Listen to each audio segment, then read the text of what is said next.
The Library by Francis Rosenfeld. Second story. The smoke was so thick Gwen couldn't gather herself enough to understand where she was at first. She could feel the gentle touch of her guide's hands on her shoulders, but she was still deep inside and in a world she couldn't bear to leave.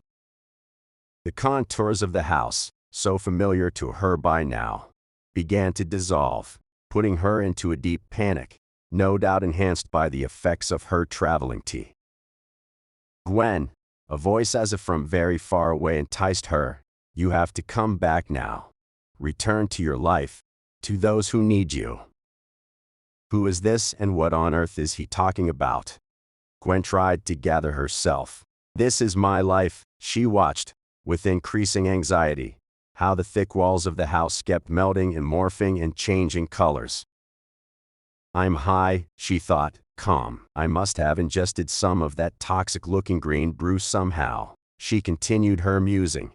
Aggravated, her psychedelic experience was so humdrum. "Listen to my voice, Gwen," the discarnate voice insisted. "Find the door. Look for the door." "What door?" Gwen frowned. "Do you see anything that looks like a door? A passageway? The house door?" She looked around, still dazed by the reality pulsating in waves all around her. "No, the door to the outside." "The outside of what?" she blurted, confused. "Your quest. Find your way back to here." "I am here." "I know you feel like that, but you are not. You are not where you think you are. Sometimes you go so deep inside yourself, you have difficulty finding your way out. Finish your quest. Find the door." She didn't recognize this voice, she noted. It didn't belong to any of the numbers, for sure, and yet sounded very familiar, like that of a person she'd known for many lifetimes. "Do I know you?" "Yes," he replied, and the timbre of his voice revealed his bemusement. "Very well. Do you see it?" "No." "Maybe you should try going outside. Look for it there." "In the desert." "In the desert." "Can I get some bread for the journey?" "Gwen, listen to me carefully. There is no bread. There is no house. You are inside your vision quest. You've been in it too long, and it's very important for you to get out. Find the door." Gwen opened the cupboard and stared at the bread loaf, which was too tempting to resist. She tore a piece before she made for the door. A sigh of disapproval accompanied her descent. "How could you possibly know?" she protested. "It doesn't matter. I'm your guide.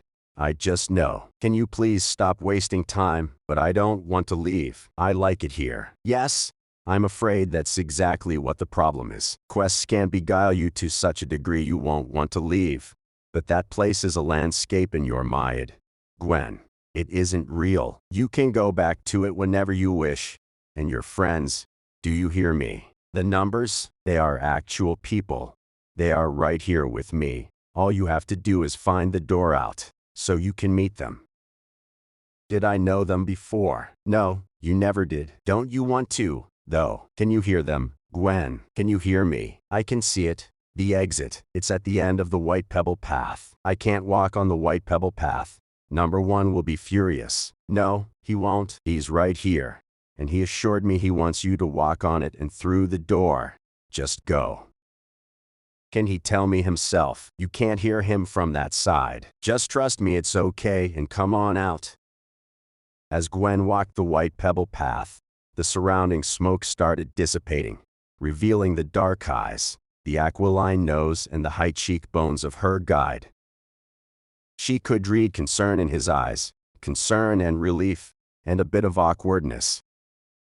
She looked at the unfamiliar surroundings, anxious. There were other people there, but none that she knew, and certainly none of the numbers. "Where are they?" she fretted. "You promised they'd be here. Where are they?" "I'm so sorry, Gwen. Sometimes when you're lost in a quest, the guide has to do whatever it is in his or her power to convince you to get out. Even lie to you, if that's what it takes to bring your soul back. That must have been quite a trip. But this is not my life. Are you sure this is real?" "It's as real as anything, Gwen." Say you? Last thing I remember, I was walking down the freeway from Sedona to the village of Oak Creek.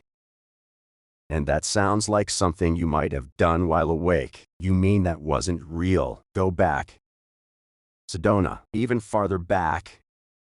Do you mean to tell me I never left Anaheim? You never lived in Anaheim, Gwen. You're in Los Angeles. What am I doing in LA? You just finished college, remember? Literature. Did I study German? Her guide shook his head. Greek? No. Weird. That must have been quite a trip. Write a story about it sometime. Maybe, Gwen pondered, or maybe I should visit it. It just seemed too real not to exist. What if it's out there in the desert, just waiting for me to find it? Maybe it's real. The guide sketched an ironic smile. Or maybe it was, or will be. You never know how spirit travel works. Its time is not our time. You felt like you'd been there for years, didn't you? Not exactly. I've been told I had been there for years. There is a difference. It felt so real. It is real, the guide assured her. Not everything that's real is here in physical form. I can't make heads and tails of this story. What does it all mean? You'll have to sit with it and let it teach you. In time, let it connect to your reality and show you your way. You were looking for an answer, weren't you? In a way. And what did you find out? I was asking the wrong question. The guide watched her, quietly. You should never draw conclusions so easily. Let time pass. Let the quest reveal your answer to you. It may come in your dreams. It may come as a flash of recognition. You may just know it. Be patient. Be patient with yourself. Your life will always give you plenty of time to find the answers you seek. You need not rush. But what about the numbers? Your spirit guides. The teacher laughed. You're a strange one. Most of us find an animal totem, an ancestor, a nature spirit. Your philosopher colony must be a first. I'd be honored to meet them. Maybe I will, one day. She looked at the crowman, who sounded familiar, but she couldn't remember seeing him before. She felt awkward asking, but did anyway. Are you sure we've met before? You never met me, but I met you. Life is a lot more complicated than you think. It has so many layers, realms of being.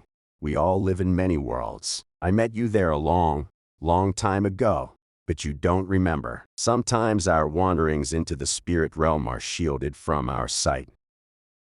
Why? Who is to know? To protect us, to steer you towards your destiny. Who is to know? So, then, why do you remember me? That is not for you to know, or for me to share. The guide got up and left the tent, and as he walked through the open flap, his contours melted into thin air as well, and so did all the other people there. You mean to tell me I've been here alone the entire time? Am I going insane? Oh, good. You're awake. A cheerful woman in bright pink overalls approached her. Are you real? Gwen asked, and sure. I sure hope so, the woman answered. I'm Jillian. She stretched out her arm and shook Gwen's hand. Interesting vision. A school in the desert. Haven't you had enough classes in college? Jillian smiled. Apparently not. Gwen remembered, harboring a sudden urge to quote wisdom in German. Hey, how do you know about my vision? You've been talking to yourself. Don't feel bad. It happens. So, how was it? The vision quest. Gwen delayed the answer, trying to think of something banal that would put an end to this conversation. Her experience, whatever it may have been, was way too real and too intimate to share, even with the closest friends, not to mention a complete stranger, especially after the unexpected encounter with the crowman, her guide from a different place and time. What is real? What is real? Other than the experiences we store in our memories. They are only mental processes when they leave the now. They are no more real than a daydream, and sometimes less accurate in their details. Gwen made the choice, right then, to dub the numbers real, because they'd been as real to her as any friend had been, as were her interactions with them, and their words, and their wisdom. She felt the need to be alone with her thoughts, and the cheerful fuchsia lady was too bright for her current mental state. You can retreat into the garden, the latter mentioned. Most people do after a quest. It's really peaceful there. It will help you gather your thoughts. It had been raining all night, and in the early morning, and as the sun got higher in the sky, it teased out the water from the ground, weaving it in soft wispy clouds that caressed the ground. Gwen laughed at their eerie shapes, which looked like they came out of a stage smoke machine. And maybe they were, who knew? Part and parcel of her enhanced spiritual experience.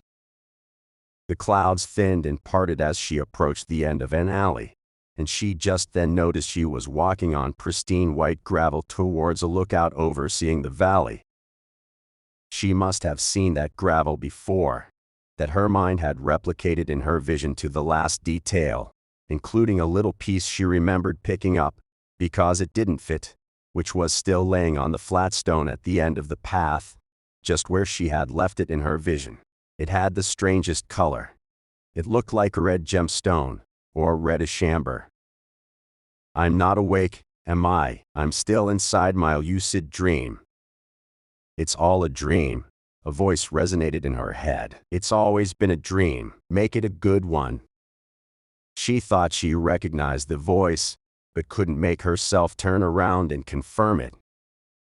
Nice way to say hello to your friends, number one reproached her.